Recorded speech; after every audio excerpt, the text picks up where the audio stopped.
So the question is, after a full year of watching these people lie in order to imprison a kid for the rest of his life, who's going to hold the liars accountable? Kyle Rittenhouse, understandably, has thought a lot about this. He joins us tonight to explain his plan going forward. Kyle, thanks so much for coming on tonight. I can't think of many people who've been at the receiving end of this much sinister lying from so-called news organizations as you have. How are you going to respond? Well, Tucker, thank you for having me. Of course. Me and my team have decided to launch the Media Accountability Project as a tool to help fundraise and hold the media accountable for the lies they said and deal with them in court.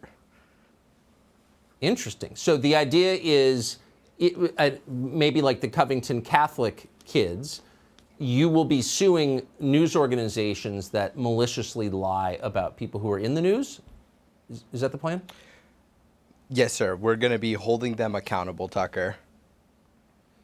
Do you, I guess I have to ask a kind of a dumb question, but why isn't there a group like this that exists already, since the media so often are not observers, they're players, they're participants in the news?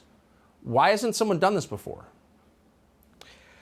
That's a good question, Tucker, and I'm not sure, to be honest, but I don't want to see anybody else have to deal with what I went through, so I want to hold them accountable for what they did to me, because I don't want to see anybody have to go through what I went through. Yeah, I mean, they tried to imprison you for the rest of your life. It wasn't coverage, it was advocacy.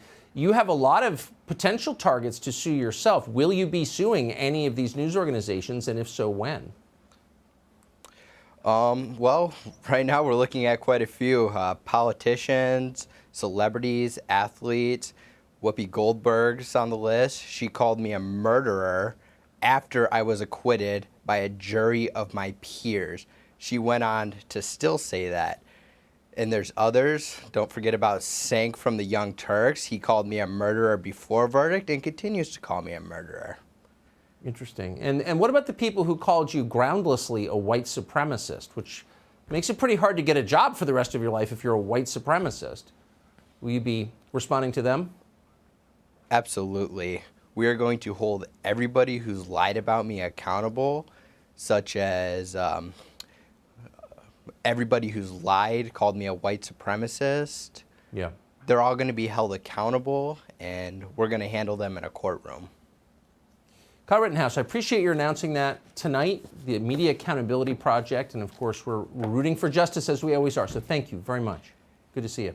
Thank you, Tucker. And if anybody wants to help join us in this battle, they can donate at tmap.org. Thanks a lot. So, of course, we documented the whole Rittenhouse trial. It was on our documentary series, Tucker Carlson Originals. We had behind-the-scenes access during that. The episode's called The Trial of Kyle. We're proud of it. It's available on Fox Nation. You can get it free on tuckercarlson.com. Hey, Sean Hannity here. Hey, click here to subscribe to Fox News YouTube page and catch our hottest interviews and most compelling analysis. You will not get it anywhere else.